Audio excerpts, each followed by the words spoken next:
ಶ್ರೀ ಗುರುಭ್ಯೋ ನಮಃ ಪರಮಗುರುಭ್ಯೋ ನಮಃ ಶ್ರೀಮದಾನಂದತೀರ್ಥ ಭಗವತ್ಪಾದಾಚಾರ್ಯ ಗುರುಭ್ಯೋ ನಮಃ ಹರಿ ಓಂ. ನಾರಾಯಣಂ ಸುರಗುರುಂ ಜಗದೇಕನಾಥಂ ಭಕ್ತಪ್ರಿಯಂ ಸಕಲಲೋಕನಮಸ್ಕೃತಂ ಚ ತ್ರೈಗುಣ್ಯವರ್ಜಿತಮಜಂ ವಿಭುಮದ್ಯಮೀಶಂ ವಂದೇ ಭವಘ್ನಂ ಅಮರಾಸುರಸಿದ್ಧವಂದ್ಯಂ. ನಾರಾಯಣಾಯ ಪರಿಪೂರ್ಣಗುಣರ್ಣವಾಯ ವಿಶ್ವೋದಯಸ್ಥಿತಿಲಯೋನ್ನಿಯತಿಪ್ರದಾಯ ಜ್ಞಾನಪ್ರದಾಯ ವಿಬುಧಾಸುರಸೌಖ್ಯದುಃಖಸತ್ಕಾರಣಾಯ ವಿತತಾಯ ನಮೋ ನಮಸ್ತೆ. ಸರ್ವಮಂಗಲಮಂಗಲ್ಯೆ ಶಿವೆ ಸರ್ವಾರ್ಥಸಾಧಿಕೆ ಶರಣ್ಯೆ ತ್ರ್ಯಂಬಕೆ ಗೌರಿ ನಾರಾಯಣಿ ನಮೋಸ್ತುತೆ. ಧರ್ಮ ವಿಜ್ಞಾನ ವೈರಾಗ್ಯ ಪರಮೈಶ್ವರ್ಯಶಾಲಿನಃ ಆನಂದತೀರ್ಥ ಭಗವತ್ಪದಾನ್ ವಂದೇ ನಿರಂತರಂ. ನಮೋಸ್ತು ತಾತ್ವಿಕಾ ದೇವಾಃ ವಿಷ್ಣು ಭಕ್ತಿಪರಾಯಣಾಃ ಧರ್ಮ ಮಾರ್ಗೇ ಪ್ರೇರಯಂತು ಭವಂತಃ ಸರ್ವ ಏವ ಹಿ. ಆನಂದತೀರ್ಥೋಪದಿಷ್ಟೋ ನಿಧಿರ್ನಾರಾಯಣಃ ಕ್ವಯಃ ಪ್ರದರ್ಶಿತೋ ಯೇನ ಸಮ್ಯಕ್ ಜಯತೀರ್ಥಂ ತಮಾಶ್ರಯೇ. ನೌಮಿನ್ಯಾಯ ಸುಧಾಧಿಕೃಜ್ಯ ಮುನೀನ್ ಶ್ರೀಪಾದರಾಟ್ಸನ್ಮಣೀನ್ ವ್ಯಾಸಾರ್ಯಾನ್ ವಿವಿಧಾಗಮಾಬ್ಧಿವಿಹರಾನ್ ಶ್ರೀವಾದಿರಾಜಾನಪಿ. ವಂದೇಹಂ ಸವರಾನ್ ರಘುತ್ತಮ ಗುರುನ್ ವೈದಗ್ಧ್ಯಪಾರಾಂ ನಿಧೀನ್ ಶ್ರೀ ಸತ್ಯವ್ರತ ರಾಘವೇಂದ್ರ ಮುನಿಪಾನ್ ಸದ್ಬೋಧ ಸತ್ಯಾನಪಾನ್. ತವ ಸಂಕೀರ್ತನಂ ವೇದ ಶಾಸ್ತ್ರಾರ್ಥ ಸಿದ್ಧಯೇ ವಿದ್ಯಾಪೀಠ ವಿಧಾತಾರಂ ವಿದ್ಯಾವಾರಿಧಿ ಚಂದಿರಂ. ವಿದ್ಯಾರ್ಥಿವತ್ಸಲಂ ವಂದೇ ಮಹಾಮಹಿಮ ಸದ್ಗುರುಮಾಪಾದಮೌಲಿಪರ್ಯಂతం ಗುರುಣಾಮಾಕೃತಿಂ ಸ್ಮರೇತ್. ತೇನ ವಿಘ್ನಾಃ ಪ್ರಣಶ್ಯಂತಿ ಸಿದ್ಧ್ಯಂತಿ ಚ ಮನೋರಥಾಃ. ಶ್ರೀ ಗುರುಭ್ಯೋ ನಮಃ. ಶ್ರೀ ಗುರುಭ್ಯೋ ನಮೋ ನಮಃ. ಹರಿ ಓಂ. ನಾರಾಯಣಂ ನಮಸ್ಕೃತ್ಯ ನರಂ ಚೈವ ನರೋತ್ತಮಂ ದೇವೀಂ ಸರಸ್ವತೀಂ ವ್ಯಾಸಂ ತತೋ ಜಯಂ ಉದೀರಯೇತ್. ಮಹತ್ವಾದ್ ಭಾರವತ್ವಾಚ್ಚ ಮಹಾಭಾರತಮುಚ್ಯತೆ ನಿರುಕ್ತಮಸ್ಯ ಯೋ ವೇದ ಸರ್ವಪಾಪೈಃ ಪ್ರಮುಚ್ಯತೆ. ಕೃಷ್ಣದ್ವೈಪಾಯನಂ ವ್ಯಾಸಂ ವಿದ್ಧಿ ನಾರಾಯಣಂ ಪ್ರಭುಂ ಕೋಹ್ಯನ್ಯಃ ಪುಂಡರೀಕಾಕ್ಷಾನ್. ಮಹಾಭಾರತಕೃತ್ ಭವೇತ್ ವೇದೇ ರಾಮಾಯಣೇ ಚೈವ ಪುರಾಣೇ ಭಾರತೆ ತಥಾ ಆದಾವಂತೆ ಚ ಮಧ್ಯೆ ಚ ವಿಷ್ಣುಃ ಸರ್ವತ್ರ ಗೀಯತೆ. ನಮೋ ಭಗವತೆ ತಸ್ಮೈ ವ್ಯಾಸಾಯ ಅಮಿತತೇಜಸೇ ಯಸ್ಯ ಪ್ರಸಾದಾದ್ ವಕ್ಷ್ಯಾಮಿ ನಾರಾಯಣ ಕಥಾಮಿಮಾಂ. ಸ್ವಸ್ತ್ಯಸ್ತು ಅಶೇಷ ಸನ್ಮಂಗಲಾನಿ. ಶ್ರೀಮನ್ ಮಹಾಭಾರತದ ಭೀಷ್ಮ ಪರ್ವದ ಪ್ರಥಮ ದಿನದ ಯುದ್ಧದಲ್ಲಿ ವಿರಾಟರಾಜನ ಮಗನಾದ ಉತ್ತರ ಕುಮಾರ ಹಾಗೂ ಅವನ ಅಣ್ಣನಾದ ಪ್ರಚಂಡವಾಗಿ ಯುದ್ಧವಾಡಿ ವೀರಗತಿಯನ್ನು ಹೊಂದಿದ ಶಂಖ ಇವರಿಬ್ಬರ ಕಾಲವಾದ ಮೇಲೆ ಶ್ವೇತ, ಶಂಖ ಅಲ್ಲ ಶ್ವೇತ, ಶಂಖ ಮುಂದೆ ಬರ್ತಾನೆ. ಆಗ ಧೃತರಾಷ್ಟ್ರ ಸಂಜಯನಿಗೆ ಪ್ರಶ್ನೆ ಮಾಡ್ತಾ ಇದ್ದಾನೆ. ಶ್ವೇತೆ ಸೇನಾಪತೋ ತಾತ ಸಂಗ್ರಾಮೇ ನಿಹತಃ ಪರೈಃ ಕಿಮಕುರ್ವನ್ ಮಹೇಶ್ವಾಸಾಃ ಪಾಂಚಾಲಾಃ ಪಾಂಡವೈಃ ಸಹ. ಯಾವಾಗ ಶ್ವೇತ ತಾನು ಕಾಲವಾದ ಆಗ ಪಾಂಡವರು ಏನು ಮಾಡಿದರು ಅಂತ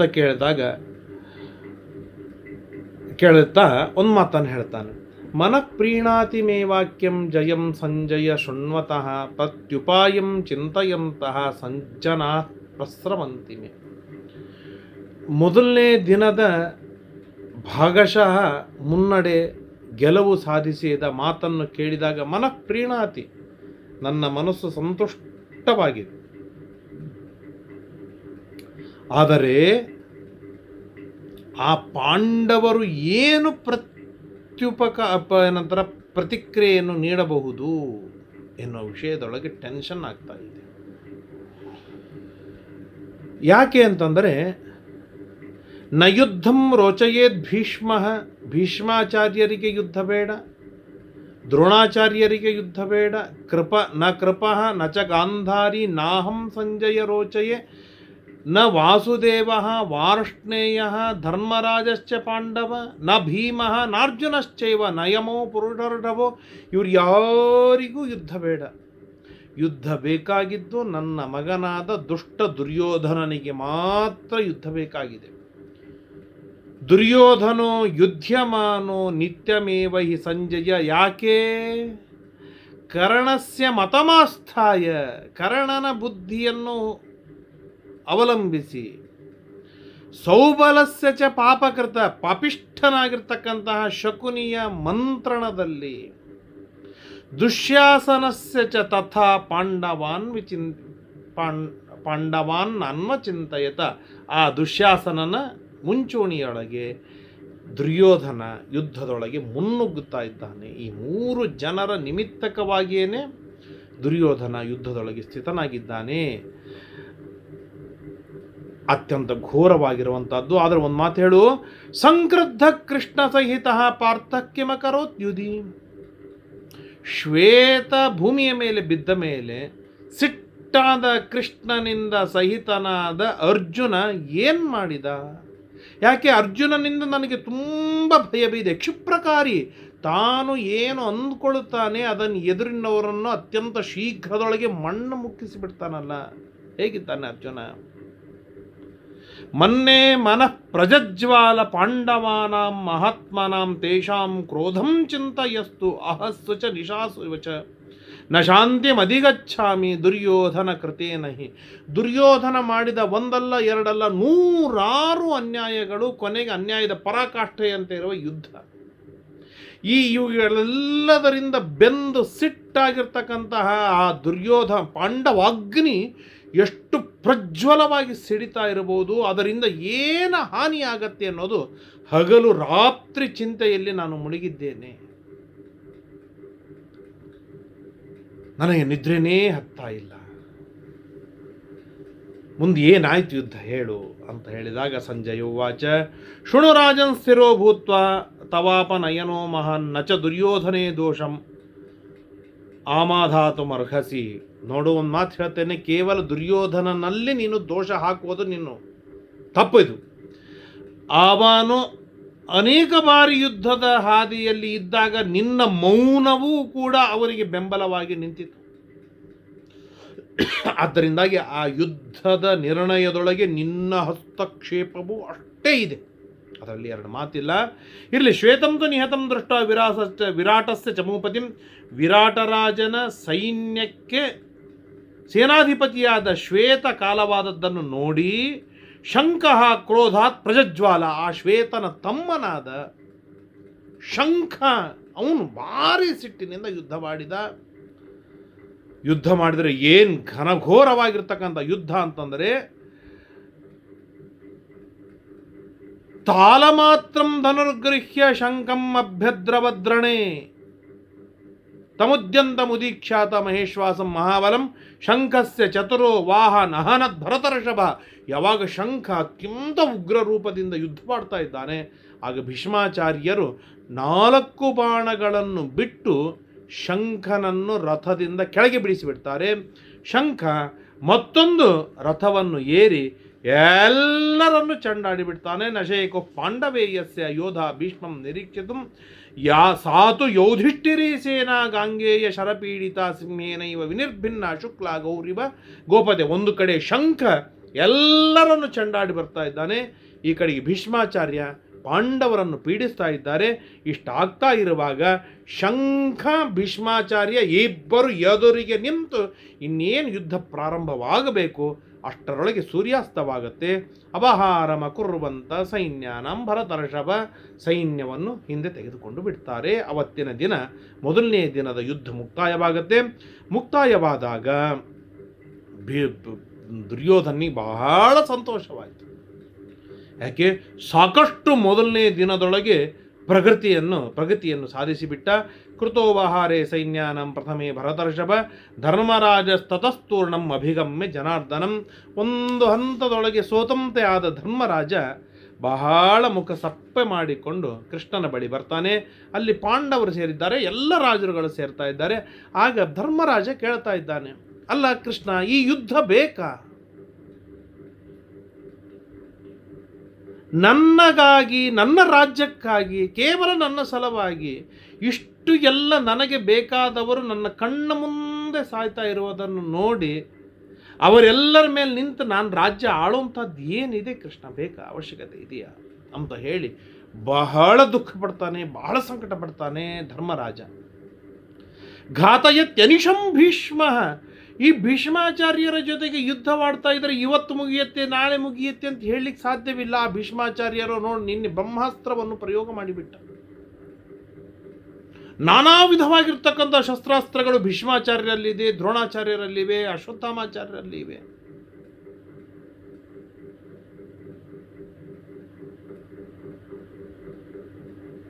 ನಾವು ಏನು ಮಾಡೋಣ? ಆರ್ಜವೇನೈವ ಯುದ್ಧೇನ ವರ್ಷ ಶತೈರಪಿ. ಮೋಸ ಮಾಡಿ ಯುದ್ಧ ಮಾಡುವುದಾದರೆ ಕೆಲವು ದಿನದೊಳಗೆ ನಾವು ಗೆಲ್ಲಬಹುದೇನೋ, ಆದರೆ ಆರ್ಜವೇನೈವ ರುಜು ಮಾರ್ಗದೊಳಗೆ, ಸನ್ಮಾರ್ಗದೊಳಗೆ, ಶಾಸ್ತ್ರೀಯ ಮಾರ್ಗದೊಳಗೆ ಯುದ್ಧ ಮಾಡಿ ಗೆಲ್ಲಬೇಕಾದ್ರೆ 100 ವರ್ಷವೂ ಹಿಡಿದಿತ್ತಲ್ಲವೇ?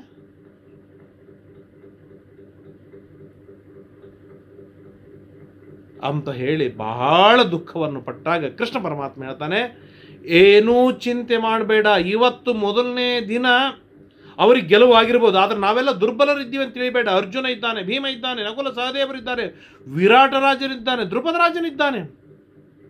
ಈಗ ವಿರಾಟರಾಜನ ಸೈನ್ಯಕ್ಕೂ ಕೂಡ ಸೇನಾಧಿಪತಿಯನ್ನಾಗಿ ದೃಷ್ಟದ್ಯುಮ್ನನ್ನು ಮಾಡು ಅಂದರೆ ಸಮಗ್ರ ಸೇನಾಧಿಪತಿ ದೃಷ್ಟದ್ಯುಮ್ನ. ವಿರಾಟರಾಜನ ಸೈನ್ಯಕ್ಕೂ ಕೂಡ ಶ್ವೇತನಿದ್ದ, ಅವನು ಶ್ವೇತಕಾಲನಾದದ್ದರಿಂದಾಗಿ ಇವನನ್ನೇ ನಾವು ಸೇನಾಧಿಪತಿಯನ್ನಾಗಿ ಮಾಡೋಣ. ಏನು ವಿಚಾರವನ್ನು ಮಾಡಬೇಡ, ನಾವಿನ್ನು ಗೆದ್ದು ಬರ್ತೇವೆ ಅಂತ ಹೇಳಿ ಕೃಷ್ಣ ಉತ್ಸಾಹವನ್ನು ಕೊಟ್ಟಾಗ ದೃಷ್ಟದ್ಯುಮ್ನ ನಿಬೋಧೆ ದಮ್ಯತ್ವ ಕ್ಷಮಿ ಮಾರಿಷ, ದೃಷ್ಟದ್ಯುಮ್ನ ಅಡಿಷನಲ್ ಆಗಿ 2ನೇ ಜವಾಬ್ದಾರಿಯನ್ನು ನಾನು ನಿನಗೆ ಕೊಡ್ತಾ ಇದ್ದೇನೆ, ಬೇಡ ಅಂತ ಅನ್ನೂ ಹಾಗಿಲ್ಲ, ಸಿದ್ಧನಾಗು ಯುದ್ಧಕ್ಕೆ ಅಂತ ಹೇಳಿ ಶುದ್ಧನಾಗ್ತಾರೆ. ಆಗ ದೃಷ್ಟದ್ಯುಮ್ನ ವಿಚಾರವನ್ನು ಮಾಡ್ತಾನೆ, ಏನು ಮಾಡೋದು ಅಂದರೆ ಇನ್ನು ದೃಷ್ಟದ್ಯುಮ್ನ ಜವಾಬ್ದಾರಿ ಬಂತು. ಅಂದರೆ ಆ ವಿರಾಟರಾಜನ ಒಂದು ಅಕ್ಷೋಹಿಣಿ ಸೈನ್ಯವೇನಿದೆ, ಆ ಸೈನ್ಯವನ್ನು ನಾವು ಯುದ್ಧಕ್ಕಾಗಿ ಸಿದ್ಧವಾಗಿ ಬಿಟ್ಬಿಟ್ಟಿದೆ. ಅಂದರೆ ವಿಭಾಗ ಮಾಡಿದ್ದಾರೆ, ಇವತ್ತಿನ ದಿನ ಈ ಸೈನ್ಯ ಇವತ್ತಿಷ್ಟು ಹೀಗೆ ವಿಭಾಗವನ್ನು ಮಾಡಿದ್ದಾರೆ. ಅಂದಮೇಲೆ ಈಗೇನು ಯುದ್ಧಕ್ಕೆ ಬಂದಿದ್ದಾರೆ ಆ ಯುದ್ಧರೇ ಸನ್ನದ್ಧರಾದ ಸೈನಿಕರು, ಹಾಗಾಗಿ ಆ ಸೈನಿಕರನ್ನೇ ತಯಾರು ಮಾಡಬೇಕು. ಹಾಗಾಗಿ ಏನು ಮಾಡ್ತಾನೆ ಅಂತಂದರೆ ಒಂದು ಅತಿ ಅದ್ಭುತವಾದ ವ್ಯೂಹವನ್ನು ರಚನೆಯನ್ನು ಮಾಡ್ತಾನೆ. ಅದು ಏನು ಅಂತಂದರೆ ಹೇಳ್ತಾರೆ, ವ್ಯೂಹ ಕ್ರೌಂಚಾರುಣೋ ನಾಮ, ಕ್ರೌಂಚಾರುಣ ಎನ್ನುವಂಥ ಒಂದು ಅದ್ಭುತವಾದ ವ್ಯೂಹ. ಕ್ರೌಂಚ ಪಕ್ಷಿಯ ಆಕಾರದೊಳಗೆ ವ್ಯೂಹ. ವ್ಯೂಹದ ವರ್ಣನೆಯನ್ನು ಬಹಳ ಅದ್ಭುತ ರೀತಿಯಿಂದ ವರ್ಣನೆಯನ್ನು ಮಾಡ್ತಾರೆ. ಆ ವ್ಯೂಹ ಹೀಗೆ ಯುದ್ಧಕ್ಕೆ ಬಂದರೆ ಆಕಾಶದೊಳಗೆ ಗರುಡ ಪಕ್ಷಿ ಹೀಗೆ ಹಾರಿ ಬಂದರೆ ಹೇಗೆ ಇರಬೇಕು ಆ ತರಹದಿಂದ ವ್ಯೂಹವನ್ನು ನಿರ್ಮಾಣವನ್ನು ಮಾಡ್ತಾರೆ. ಆ ವ್ಯೂಹಕ್ಕೆ ಎದುರಿಗೆ ಅರ್ಜುನ, ಚೊಂಚು ಭಾಗದೊಳಗೆ ಅರ್ಜುನ ಯುದ್ಧಕ್ಕೆ ನಿಲ್ತಾನೆ. ಯುದ್ಧಕ್ಕೆ ನಿಲ್ಲಬೇಕು ಅಂತ ಹೇಳ್ತಾರೆ. ಅದೇ ರೀತಿಯಾಗಿ ಹೇಳ್ತಾರೆ, ಆಕಾಶಗ ಇವಾಕಾಶೇ ಗಂಧರ್ವ ನಗರೋಪಮಃ. ಒಂದು ಗಂಧರ್ವರ ನಗರ ಆಕಾಶದೊಳಗೆ ಬಂದರೆ ಹೇಗಿರುತ್ತೋ ಹಾಗೆ ಈ ವ್ಯೂಹವನ್ನು ನಿರ್ಮಾಣವನ್ನು ಮಾಡಿದ್ದರಂತೆ. ಶಿರೋಭೂ ದ್ರುಪದೋ ರಾಜ ಮಹತ್ಯ ಸೇನೆಯಾವೃತ. ತಲೆಯ ಭಾಗದೊಳಗೆ ದ್ರುಪದ ರಾಜನಿದ್ದಾನೆ, ದೊಡ್ಡದಾದ ಸೇನೆಯಿಂದ ಯುಕ್ತನಾಗಿ. ಕುಂತಿಭೋಜ ಚೈದ್ಯ ಅರ್ಥ ಶಿಶುಪಾಲನ ಮಗಾಯು ಕಣ್ಣುಗಳ ಜಾಗದೊಳಗೆ ಇವರಿಬ್ಬರು ನಿಂತಿದ್ದಾರೆ. ದಶಾರ್ಣಕ ದೇಶದ ರಾಜರುಗಳು, ಪ್ರಭದ್ರರು ಇತ್ಯಾದಿ ಅನೇಕ ರಾಜರುಗಳೆಲ್ಲರೂ ಕೂಡ ಮಧ್ಯಭಾಗದಲ್ಲಿ ಗಟ್ಟಿಯಾಗಿ ನಿಂತಿದ್ದಾರೆ. ಪೃಷ್ಠಭಾಗದೊಳಗೆ ಯುಧಿಷ್ಠಿರ, ಪುಚ್ಛಭಾಗದಲ್ಲಿ ಯುಧಿಷ್ಠಿರ ನಿಂತಿದ್ದಾನೆ. ಪಕ್ಷೌತು ಭೀಮಸೇನಶ್ಚ, 2 ರೆಕ್ಕೆಗಳಲ್ಲ, ಆ ರೆಕ್ಕೆಗಳಲ್ಲಿ ಒಂದು ಕಡೆಗೆ ಭೀಮಸೇನ ದೇವರು, ಇನ್ನೊಂದು ಕಡೆಗೆ ದೃಷ್ಟದ್ಯುಮ್ನನಿದ್ದಾನೆ. ಯಾವುದವರಿಗೆ ಮೊದಲಿಗೆ ಚೊಂಚು ಭಾಗದೊಳಗೆ ಅರ್ಜುನ ಇದ್ದಾನೆ. ಹೀಗೆ ನಕುಲ ಸಹದೇವರು ಏನಂತಾರೆ, 2 ಕಾಲುಗಳ ಎಡಬಲ ಕಾಲುಗಳಲ್ಲಿ ತಾವು ಒಂದು ದೊಡ್ಡದಾದ ಸೈನ್ಯವನ್ನು ತೆಗೆದುಕೊಂಡು ನಿಂತಿದ್ದಾರೆ. ಅಂದರೆ ಇದು 5 ಜನರು ನಿಂತ ಇದು ವ್ಯೂಹವಲ್ಲ, ಲಕ್ಷಾವಧಿ ಸೈನಿಕರಿಂದ ಕೂಡಿ ನಿರ್ಮಾಣವನ್ನು ಮಾಡಿದ ಒಂದು ಅದ್ಭುತವಾಗಿರ್ತಕ್ಕಂಥ ವ್ಯೂಹ. ಹೇಗಿತ್ತು ಅನ್ನೋದನ್ನು ಹೇಳ್ತಾರೆ. ರಥಾನಾಂ ಅಯುತಂ ಪಕ್ಷೌ, 2 ಪಕ್ಷಗಳಲ್ಲಿ 10,000 ರಥಗಳು ನಿಂತಿವೆ ಅಂತ ಯುದ್ಧಕ್ಕೆ.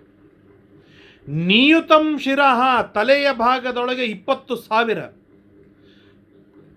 ಪೃಷ್ಠಂ ಅರ್ಬುದಮೇವಾಸಿತ್, ಅರ್ಬುದ ಹಿಂದೆ ರಥಗಳು. ಸಹಸ್ರಾಣಿ ಚ ವಿಂಶತಿಃ ಗ್ರೀವಾಯಾಂ ನಿಯುತಂ, ಕುತ್ತಿಗೆಯ ಸ್ಥಾನದೊಳಗೆ ನಿಯುತ 20,000. 7,000 ಪಕ್ಷಕೋಟಿ ಪ್ರಪಕ್ಷೇಶು, ಮಧ್ಯ ಹೊಟ್ಟೆಯೊಳಗೆ 7. ಹೀಗೆ ಎಲ್ಲ ಕಡೆಗೆ ಭಾರಿ ಗಟ್ಟಿಯಾಗಿ ನಿಂತಿದೆ. ಸೂರ್ಯೋದಯಂತು ಇಚ್ಛಂತಹ, ಅದೆಲ್ಲ ಇಷ್ಟೆಲ್ಲ ದೊಡ್ಡದಾದ ವ್ಯೂಹವನ್ನು ನಿರ್ಮಾಣವನ್ನು ಮಾಡಿದ್ದು ಏಕಾಂತದೊಳಗೆ. ಈ ಎಲ್ಲ ಸೈನಿಕರನ್ನು ದೃಷ್ಟದ್ಯುಮ್ನ ಹೊರಹಾಕಿ ಉತ್ಸಾಹದಿಂದ ತೆಗೆದುಕೊಂಡು ಬಂದಿದ್ದಾನೆ. ಎಲ್ಲರೂ ಸೂರ್ಯೋದಯಂತ ಇಚ್ಛಂತಹ ಸ್ಥಿತ ಯುದ್ಧ ಯದಂಶಿತ, ಇನ್ನು ಸೂರ್ಯೋದಯವಾಗಲಿ, ನಾವು ಯುದ್ಧಕ್ಕೆ ರೆಡಿ ಅಂತ ಹೇಳಂದು ಎಲ್ಲರೂ ಗಟ್ಟಿಯಾಗಿ ಸಿದ್ಧರಾಗಿ ಯುದ್ಧಕ್ಕೆ ಸಿದ್ಧರಾಗಿದ್ದಾರೆ. ಸಂಜಯ ವಾಚ, ಅಲ್ಲೋ ಪಾಂಡವರ ಪಕ್ಷದೊಳಗೆ ಯುದ್ಧಕ್ಕೆ ಸನ್ನದ್ಧತೆಯನ್ನು ಹೇಳಿದಿ, ನಮ್ಮ ಪಕ್ಷದ ಪರಿಸ್ಥಿತಿ ಏನಾಗಿತ್ತು ಹೇಳು ಅಂತ ಹೇಳಿದಾಗ, ಕ್ರೌಂಚಂ ದೃಷ್ಟ್ವಾ ತಥೋ ವ್ಯೂಹಂ ಅಭೇದ್ಯಂ ತನಯಸ್ತವ ರಕ್ಷಮಾಣ ಮಹಾಘೋರಂ ಪಾರ್ಥೇನಾಮಿತ ತೇಜಸ. ಇದು ಸುದ್ದಿ ದುರ್ಯೋಧನನಿಗೆ ಬಂದು ಮುಟ್ಟಿತು. ಕ್ರೌಂಚ ವ್ಯೂಹವನ್ನು ನಿರ್ಮಾಣವನ್ನು ಮಾಡಿದ್ದಾರೆ ಅಂತ.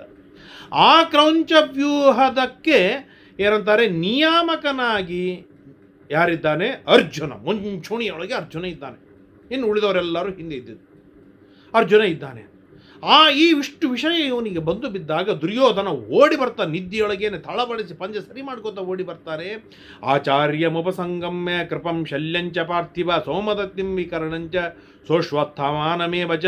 ಭೀಷ್ಮಾಚಾರ್ಯ, ದ್ರೋಣಾಚಾರ್ಯ, ಕೃಪಾ, ಶಲ್ಯ, ಸೋಮದತ್ತಿ, ವಿಕರ್ಣ, ಅಶ್ವತ್ಥಾಮ, ದುಶ್ಯಾಸನಾದಿ ತಮ್ಮಂದಿರು ಎಲ್ಲರನ್ನು ಕರೆದು ಹೇಳ್ತಾನೆ, ಈಗಾಗಲೇ ಪಾಂಡವರು ಕ್ರೌಂಚ ವ್ಯೂಹವನ್ನು ನಿರ್ಮಾಣವನ್ನು ಮಾಡಿದ್ದಾರೆ, ನನ್ನ ಕಿವಿಗೆ ಬಿದ್ದಿದೆ, ನಾವೇನು ಮಾಡಬೇಕೀಗ ಅಂತ ಹೇಳಿ ಭೀಷ್ಮಾಚಾರ್ಯರ ಮೇಲೆ ಕೃಪಾದೃಷ್ಟಿಯನ್ನು ಇಟ್ಟು ಚೆನ್ನಾಗಿ ಬೈತಾನೆ. ಪಾಂಡುಪುತ್ರಾನ್ ರಣೇ ಹಂತಂ ಸಸೈನ್ಯಾನ್ ಕಿಮ ಸಮ್ಮತಾಃ ಅಪರ್ಯಾಪ್ತಂ ತದಸ್ಮಾಕಂ ಬಲಂ ಭೀಷ್ಮಾಭಿರಕ್ಷಿತಂ.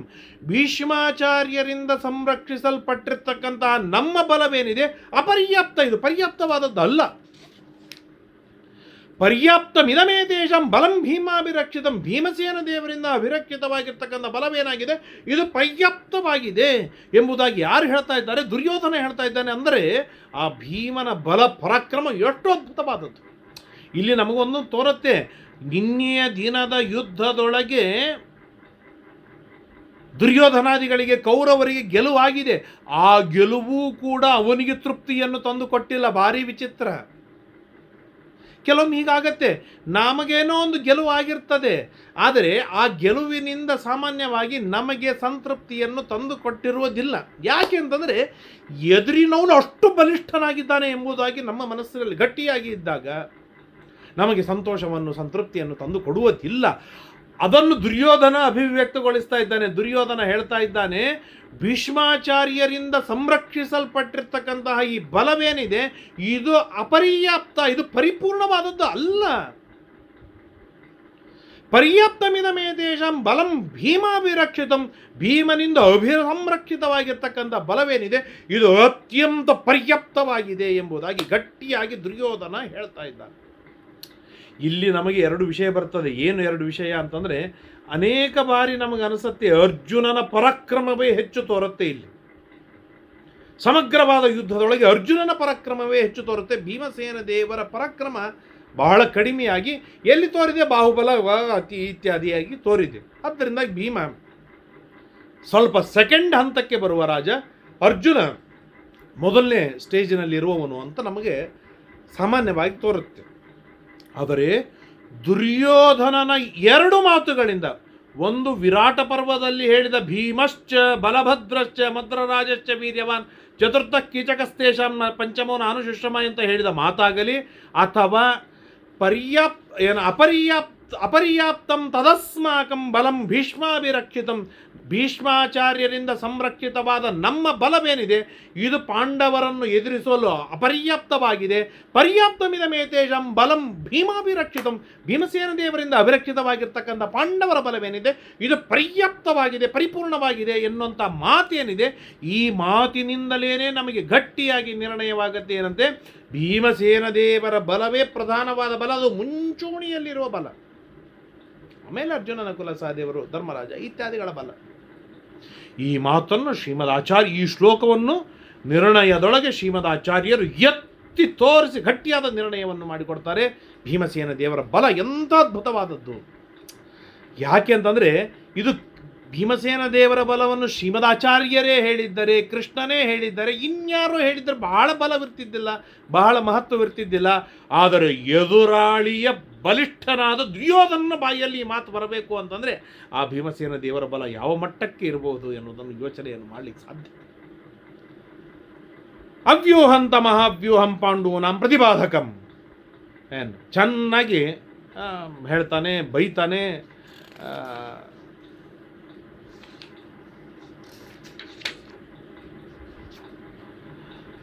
ಮತ್ತೊಂದು ವ್ಯೂಹವನ್ನು ನಿರ್ಮಾಣವನ್ನು ಮಾಡಿ ನಾವು ಪ್ರತಿವ್ಯೂಹವನ್ನು ನಿರ್ಮಾಣವನ್ನು ಮಾಡೋಣ ಅಂತ ಹೇಳಿದಾಗ ಏನು ಮಾಡಬೇಕು ಪ್ರತಿವ್ಯೂಹ ಅಂಥೇಳಿ ನಾವು ಕೂಡ ಕ್ರೌಂಚ ವ್ಯೂಹವನ್ನು, ಪಕ್ಷಿಗೆ ಎದುರಾಗಿ ಪಕ್ಷಿಯನ್ನೇ ನಾವು ನಿರ್ಮಾಣವನ್ನು ಮಾಡೋಣ ಅಂತ ಹೇಳಿ ಅದಕ್ಕೆಲ್ಲರೂ ಎಲ್ಲಿ ಯಾರ್ಯಾರಿದ್ದಾರೆ ಏನು ಕಥೆ ಅದರದ್ದೆಲ್ಲ ವರ್ಣನೆಯನ್ನು ಮಾಡ್ತಾರೆ, ನಿರ್ಮಾಣವನ್ನು ಮಾಡಿದ್ದಾರೆ. ಮರುದಿನ ಬೆಳಿಗ್ಗೆ ಎದ್ದಾಕ್ಷಣಕ್ಕೆ ಜೋರಾದ ಶಂಖನಾದವಾಗ್ತಾ ಇದೆ. ಶಂಖನಾದವಾಗ್ತಾ ಇರುವಾಗಲೇ ಯುದ್ಧಕ್ಕೆ ಸನ್ನದ್ಧನಾಗಿದ್ದಾರೆ. ಅರ್ಜುನಸ್ತು ನರವ್ಯಾಘ್ರೋ ದೃಷ್ಟ ಭೀಷ್ಮಂ ಮಹಾರಥಂ ವಾರ್ಷ್ಣೇಯಂ ಅಬ್ರವೀತ್ ಕ್ರುದ್ಧೋ ಯಾಹಿ ಯತ್ರ ಪಿತಾಮಹ.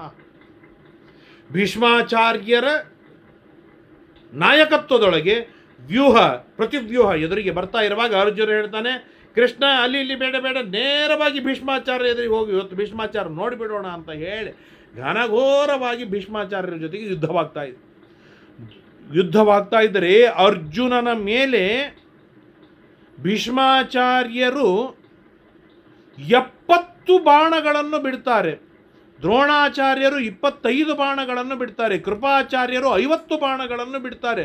ದುರ್ಯೋಧನ 60 ಬಾಣಗಳು, ಶಲ್ಯ 9 ಬಾಣಗಳು, ಸೈಂಧವ 9 ಬಾಣಗಳು, ಶಕುನಿ 5 ಬಾಣ, ವಿಕರ್ಣ 10 ಬಾಣಗಳು. ಹೀಗೆ ಈ ಎಲ್ಲರೂ ಅರ್ಜುನನ ಸುತ್ತುವರಿದು ಏಕಕಾಲಕ್ಕೆ ಇಷ್ಟೆಲ್ಲ ಜನರು ಬಾಣ ಪ್ರಯೋಗವನ್ನು ಮಾಡಿದರೆ ಅರ್ಜುನ ಅವರಿಗೆಲ್ಲರಿಗೂ ತಕ್ಕದಾಗಿ ಪ್ರತಿ ಬಾಣಗಳನ್ನು ಬಿಟ್ಟು ಎಲ್ಲರ ಬಾಣಗಳನ್ನು ತುಂಡರಿಸಿಬಿಡ್ತಾನೆ. ಇದು ಅರ್ಜುನನ ಅದ್ಭುತವಾಗಿರ್ತಕ್ಕಂಥ ಪರಾಕ್ರಮ. ಇಲ್ಲಿ ಹೇಳ್ತಾರೆ, ಭಾರೀ ಘನಘೋರವಾಗಿರ್ತಕ್ಕಂಥ ಯುದ್ಧವಾಗುತ್ತೆ. ಯುದ್ಧದೊಳಗೆ ಭೀಷ್ಮಾಚಾರ್ಯರು 2 ಹೆಜ್ಜೆ ಹಿಂದೆ ಸರಿದು ಬೇರೆ ಕಡೆ ಯುದ್ಧಕ್ಕೆ ಹೋಗಿಬಿಡ್ತಾರೆ. ಇದನ್ನು ದೂರದಲ್ಲಿರ್ತಕ್ಕಂಥ ದುರ್ಯೋಧನ ಗಮನಿಸಿ ಭೀಷ್ಮಾಚಾರ್ಯ ಹತ್ರ ಬರ್ತಾನೆ.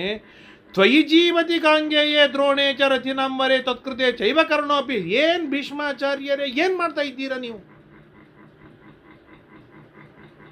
ನಿಮ್ಮನ್ನು ನಾನು ನಂಬಿದ್ದೇನೆ, ನೀವು ನೋಡಿದ್ರೆ ಅರ್ಜುನನ ಎದುರಿಗೆ ಮಂದವಾಗಿ ಯುದ್ಧ ಆಡ್ತಾ ಇದ್ದೀರಿ. ಇನ್ನೂ ಅರ್ಜುನನ ಮೇಲೆ ಪ್ರೇಮವಾ ನಿಮಗೆ? ನಿಮಗಾಗಿ ಕೇವಲ ನಿಮ್ಮಿಂದಲೇ ಬಲಿಷ್ಠನಾಗಿರ್ತಕ್ಕಂಥ ಕರ್ಣ ದೂರ ಸರಿದಿದ್ದಾನೆ. ನೀವು ಮಾಡಿದ ಅವಮಾನ, ನೀವು ಮಾಡಿದ ಚುಚ್ಚಿನಿಂದಾಗಿ ಕರ್ಣ ಯುದ್ಧದಲ್ಲಿ ಇಲ್ಲ. ಇನ್ನು ಅವನ ಬಲವನ್ನು ಸೇರಿಸಿ ನೀವು ಯುದ್ಧ ಮಾಡಬೇಕು. ನೀವು ಮಂದವಾಗಿ ಯುದ್ಧ ಮಾಡಿದ್ರೆ ನನ್ನ ಪರಿಸ್ಥಿತಿ ಏನು? ದಿಕ್ಷಾತ್ರಂ ಧರ್ಮಂ ಇತ್ಯುಕ್ತ ಚೆನ್ನಾಗಿ ಬೈತಾನೆ. ಇದು ಮೊಟ್ಟ ಮೊದಲನೇದು. 2ನೆಯ ದಿನದ ಯುದ್ಧದೊಳಗೇನೆ ದುರ್ಯೋಧನ ಬೈಲಿಕ್ಕೆ ಶುರು ಮಾಡಿದ್ದಾನೆ. ಇದು ಅಂತ ಅನೇಕ ಬಾರಿ ಮುಂದೆ ರಿಪೀಟ್ ಆಗತ್ತೆ, ಬಹಳಷ್ಟು ರಿಪೀಟ್ ಆಗತ್ತೆ. ಆಗ ಭೀಷ್ಮಾಚಾರ್ಯ ಅಂತಾರೆ, ಏವ ಮುಕ್ತ ತಥಾ ರಾಜನ್ ಪಿತಾ ದೇವವ್ರತಸ್ತವ ಧಿಕ್ಷಾತ್ರಂ ಧರ್ಮಮಿತ್ಯುಕ್ತವ. ಈ ಕ್ಷಾತ್ರ ಧರ್ಮಕ್ಕೆ ಧಿಕ್ಕಾರಬೇಕು. ಧರ್ಮದ ವಿರುದ್ಧವಾಗಿ ಹೋರಾಡಬೇಕಾಗಿದೆ, ಅಧರ್ಮದ ಪರವಾಗಿ ನಿಂತು ಯುದ್ಧ ಮಾಡಬೇಕಾಗಿದೆ, ಧಾರ್ಮಿಕರಾದ ಪಾಂಡವರ ಜೊತೆಗೆ ಯುದ್ಧ ಮಾಡಬೇಕಾಗಿದೆ, ಅಧಾರ್ಮಿಕರಾಗಿರ್ತಕ್ಕಂಥ ದುರ್ಯೋಧನನ ಪರವಾಗಿ ನಿಲ್ಲಬೇಕಾಗಿದೆ. ಇಂತಹ ಅನಿವಾರ್ಯತೆ ಏನಿದೆ? ಯಾಕಿರಬೇಕು? ಇಂತಹ ಕ್ಷತ್ರ ಧರ್ಮಕ್ಕೆ ಧಿಕ್ಕಾರವಿರಲಿ ಅಂತ ಬೈತಾರೆ. ಆದರೆ ಮಾತು ಕೊಟ್ಟಿದ್ದಾರೆ, ಏನು ಮಾಡಲಿಕ್ಕೆ ಆಗುವುದಿಲ್ಲ. ಉಭೋ ಶ್ವೇತಹಯೋ ರಾಜನ್ ಸಂಸಕ್ತೋ ಪ್ರೇಕ್ಷ ಪಾರ್ಥಿವಾ ಸಿಂಹನಾದಂ ಭೃಶಂ ಚಕ್ರ ಶಂಗನಾದ ಭಾರತ ಮತ್ತು ಶಂಕ ತದ ಕ್ರುದ್ಧೋ ಮಹಾರಾಜ ಭೀಷ್ಮ ಪ್ರಹರತಾಂಬರಃ. ಯುದ್ಧಕ್ಕೆ ಹೋಗ್ತಾರೆ. ಯುದ್ಧಕ್ಕೆ ಹೋದರೆ ಎಲ್ಲಿಲ್ಲ ನೇರವಾಗಿ ಅರ್ಜುನನ ಎದುರಿಗೆ ಯುದ್ಧಕ್ಕೆ ಹೋಗ್ತಾರೆ. ಯುದ್ಧಕ್ಕೆ ಹೋದರೆ ಘನಘೋರವಾಗಿ ಅರ್ಜುನ ಭೀಷ್ಮಾಚಾರ್ಯ ಯುದ್ಧವಾಗ್ತಾ ಇದ್ರೆ ಆಕಾಶ ಕಾಣಿಸ್ತಾ ಇಲ್ಲ, ಆ ಮಟ್ಟದೊಳಗೆ ಬಾಣ ಪ್ರಯೋಗವಾಗ್ತಾ ಇದೆ. ಬಾಣ ಪ್ರಯೋಗವಾಗ್ತಾ ಇರುವಾಗ ರಥೇಶಾಂ ರಥಚಕ್ರೇ ಚ ವಿಚಕ್ರೀಡಿತರರಿಂದಮೋ ತತಕ್ರುದ್ಧೋ ಮಹಾರಾಜ ಭೀಷ್ಮ ಪ್ರಹರತಾಂಬರ. ಭೀಷ್ಮಾಚಾರ್ಯರನ್ನು ಅರ್ಜುನ ಆಟ ಆಡಿಸಿಬಿಡ್ತಾನೆ ಯುದ್ಧದೊಳಗೆ. ಭಾರಿ ಸಿಟ್ಟಾದ ಭೀಷ್ಮಾಚಾರ್ಯ 3 ಬಾಣಗಳನ್ನು ತೆಗೆದುಕೊಂಡು ಕೃಷ್ಣನ ಮೇಲೆ ಪ್ರಯೋಗವನ್ನು ಮಾಡಿಬಿಡ್ತಾರೆ. ಸ್ಥಾನಾಂತರ ಈ ಮಧ್ಯಭಾಗದೊಳಗೆ ಬಿಟ್ಬಿಡ್ತಾರೆ ಬಾಣ. ಭೀಷ್ಮ ಚಾಪಚ್ಯುತೈಸ್ತೈಸ್ತು ನಿರ್ವಿದ್ಧೋ ಮಧುಸೂದನ. ಕೃಷ್ಣನಿಗೆ ಜೋರಾಗಿ ಬಾಣಗಳು ಚುಚ್ಚಿದ. ಹೀಗೆ ಕೃಷ್ಣ ವಾಲಿಬಿಡ್ತಾನೆ ಅಂತ ಹೇಳ್ತಾರೆ. ಆಗ ಶ್ರೀಮದ್ ಆಚಾರ್ಯರು ನಿರ್ಣಯವನ್ನು ಕೊಡ್ತಾರೆ. ವಿದ್ಧವನ್ ಮುಗ್ಧವಚ್ಚೈವ ಕೇಶವೋ ವೇದನರ್ಧವದ ದರ್ಶಯತಿ ಮೋಹಾಯ. ದುಷ್ಟ ಜನರಿಗೆ ಮೋಹನಗೊಳಿಸುವುದಕ್ಕಾಗಿ ಪೆಟ್ಟು ಬಿದ್ದಂತೆ ತೋರಿಸ್ತಾರೆ ಹೊರತು ದೇವರಿಗೆ ಎಂದಿಗೂ ಕೂಡ ಅಚ್ಛೇದ್ಯೋಯಂ ಅಭೇದ್ಯೋಯಂ ಅಗ್ರಾಹ್ಯೋ ಅಕ್ಲೇಶ್ಯ ಏವಚ ಇತ್ಯಾದಿಯಾಗಿ ಹೇಳಿರೋದರಿಂದಾಗಿ ಕೃಷ್ಣನ ಏನೂ ಆಗ್ಲಿಕ್ಕೆ ಸಾಧ್ಯವಿಲ್ಲ. ಅವನು ಸಚ್ಚಿದಾನಂದ ಮೂರ್ತಿ ಆದವನು. ಇದನ್ನು ನೋಡಿ ಅವನಿಗೆ ಭಾರಿ ಸಂತೋಷವಾಯಿತು. ಭೀಷ್ಮಾಚಾರ್ಯ ಅಂತೂ ಕೃಷ್ಣನಿಗೆ ಪೀಡೆ ಕೊಟ್ಟನಲ್ಲ ಅಂತೇಳಿ ಇದನ್ನು ಗಮನಿಸಿದ ಅರ್ಜುನ ಭೃಶಂ ಕ್ರುದ್ಧ. ತನ್ನ ಮೇಲೆ ಪ್ರಯೋಗವಾಗದಾಗ ಬರುವ ಸಿಟ್ಟಿಗಿಂತಲೂ ತನ್ನವರ ಮೇಲೆ ಪ್ರಯೋಗವನ್ನು ಮಾಡಿದಾಗ ಬರುವ ಸಿಟ್ಟು ಏನಿದೆ ಅದು ಬಹಳ ಘೋರವಾಗಿರ್ತದೆ. ಅಷ್ಟು ಪ್ರೀತಿ ಮಾಡುವ ಕೃಷ್ಣನ ಮೇಲೆ ಅಸ್ತ್ರವನ್ನು ಪ್ರಯೋಗವನ್ನು ಮಾಡಿಬಿಟ್ಟಿದ್ದಾನೆ ಭೀಷ್ಮಾಚಾರ್ಯ ಅಂತ ಹೇಳಿ ಏನು 3 ಬಾಣಗಳನ್ನು ಬಿಡ್ತಾನೆ. 1 ಬಾಣದಿಂದ ಸಾರಥಿ ಹೋದ, 2ನೇ ಬಾಣದಿಂದ ರಥ ಹೋಯಿತು, 3ನೇ ಬಾಣದಿಂದ ಮೇಲೆ ಧ್ವಜ ಪತಾಕಗಳನ್ನು ಹಾರಿಸಿಬಿಡ್ತಾನೆ. ವಿಸ್ಮಯಂ ಸರ್ವಭೂತಾನಿ ಜಗ್ಮುರ್ಭಾರತ ಸಂಯುಗೆ. ಆ ಭೀಷ್ಮಾಚಾರ್ಯರ ಅರ್ಜುನನ ಯುದ್ಧವನ್ನು ನೋಡಿ ಜಗತ್ತು ಆಶ್ಚರ್ಯ ಪಡ್ತಾ ಇದೆ. 55 ವರ್ಷದ ಯುವ, 65 ವರ್ಷದ 68, 69 ವರ್ಷದ ಅರ್ಜುನ, 600-700 ವರ್ಷದ ಮುದಿಯ ಭೀಷ್ಮಾಚಾರ್ಯ, ಇಬ್ಬರ ನಡು ಘನಘೋರವಾಗಿ ಯುದ್ಧವಾಗ್ತಾ ಇದೆ. ಆಗ ಜನ ಹೇಳ್ತಾರೆ ಅಂತೆಯೇ, ನಹಿಷಕ್ಕೆ ರಣೇ ಜೇತುಂ ಭೀಷ್ಮ ಪಾರ್ಥೇನ ಧೀಮತ. ಅರ್ಜುನ ಏನು ಪ್ರಯೋಗಗಳನ್ನು ಮಾಡಿದರೂ ಕೂಡ ಭೀಷ್ಮಾಚಾರ್ಯರನ್ನು ಗೆಲ್ಲಲಿಕ್ಕಾಗುವುದಿಲ್ಲ ಅರ್ಜುನನಿಗೆ ಅಂತ ಕೆಲವರು ಹೇಳ್ತಾ ಇದ್ದಾರೆ. ಭೀಷ್ಮಾಚಾರ್ಯರು ಬೇಕಾದ ಲಗ ಹೊಡಿಲಿ, ಅರ್ಜುನನಿಗೆ ಗೆಲ್ಲಲಿಕ್ಕಾಗುವುದಿಲ್ಲ ಅಂತೇಳಿ ಇಷ್ಟು ಸಮಾನ ಬಲಿಷ್ಠರಾಗಿ ಯುದ್ಧ ಮಾಡ್ತಾ ಇದೆ.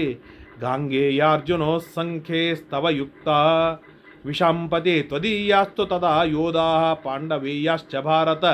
ಆಗ ಭೀಷ್ಮಾಚಾರ್ಯರ ರಕ್ಷಣೆಗಾಗಿ ಶಲ್ಯಕೃಪ ಮೊದಲಾದವರು ಅನೇಕರು ಬಂದಾಗ ಅರ್ಜುನನ ರಕ್ಷಣೆಗಾಗಿ ದೃಷ್ಟದ್ಯುಮ್ನ ಮೊದಲಾದವರು ಬರ್ತಾರೆ. ಅವರವರಿಗೆ ಪರಸ್ಪರವಾಗಿ ಯುದ್ಧ ನಡೀತಾ ಇದೆ. ಈ ಯುದ್ಧದ ಮಧ್ಯದೊಳಗೆ ಏನಾಗುತ್ತೆ, ದ್ರೋಣಾಚಾರ್ಯರ ದೃಷ್ಟದ್ಯುಮ್ನರ ಯುದ್ಧ ಪ್ರಾರಂಭವಾಗತ್ತೆ. ಒಂದಾದರೆ ಈಚೆ ಭೀಮಸೇನ ದೇವರ ಮತ್ತು ಕಲಿಂಗ ದೇಶದ ರಾಜರುಗಳ ಯುದ್ಧ ಪ್ರಾರಂಭವಾಗುತ್ತೆ. ಅದು ಇನ್ನು ಯುದ್ಧದ ಮತ್ತೊಂದು ಆಯಾಮಕ್ಕೆ ತೆಗೆದುಕೊಂಡು ಹೋಗುತ್ತೆ. ಅದೇನಿದೆ ನಾಳೆಯ ದಿನ ತಿಳಿಯುವ ಪ್ರಯತ್ನವನ್ನು ಮಾಡೋಣ. ಹರಯೇ ನಮಃ. ಶ್ರೀಕೃಷ್ಣಾರ್ಪಣಮಸ್ತು. ಹೀಗೆ ಯುದ್ಧ ಅತ್ಯಂತ ರೋಚಕವಾಗಿ ಮುಂದೆ ಸಾಗ್ತಾ ಇದೆ.